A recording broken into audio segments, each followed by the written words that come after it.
আসসালামু আলাইকুম সবাইকে। আমার সাধারণ কিছু খাবার-দাবার ও কাজ-কাম নিয়ে থাকছে এই ভিডিওটা।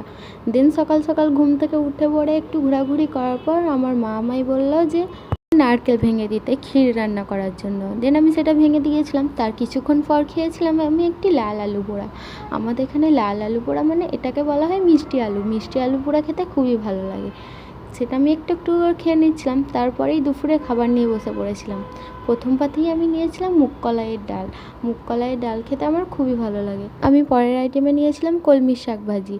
সচরাচর গ্রামাঞ্চলে এই শাকটি সবসময় পাওয়া যায়। সাধারণত শাকসবজি দিয়ে ভাত খাওয়া শরীরের পক্ষে অনেক উপকার, তাই আমি একটু একটু করে ভাত মেখে খেয়ে নিচ্ছিলাম। আমার কাছে খুবই ভালো লাগছিল। এর আইটেমে নিয়েছিলাম খুবই স্পেশাল খাবার, গরুর বট দিয়ে আলু দিয়ে ভুনা। আর এই ভুনাটা খেতে আমার খুবই ভালো লাগে, জাস্ট ওয়াও।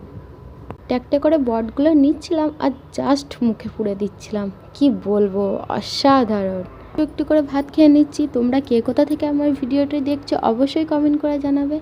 আর তোমাদের বট বেশি ভালো লাগে না গরুর গোশত বেশি ভালো লাগে অবশ্যই কমেন্ট করে জানিও। এই অল্প কিছু আইটেম দিয়েই আমি দুপুরের ভাতটা শেষ করলাম।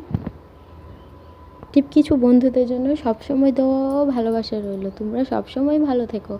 দুপুরে ভাত খাওয়া শেষ হয়ে গেছে, তারপরে আমি নিয়ে বসে পড়েছিলাম আমার বরের জামা আয়রন করতে। ওগুলো আয়রন শেষ করা হয়ে গেলে আমি বিকেলের দিকে নিয়ে নিয়েছিলাম ঠান্ডা মাজা।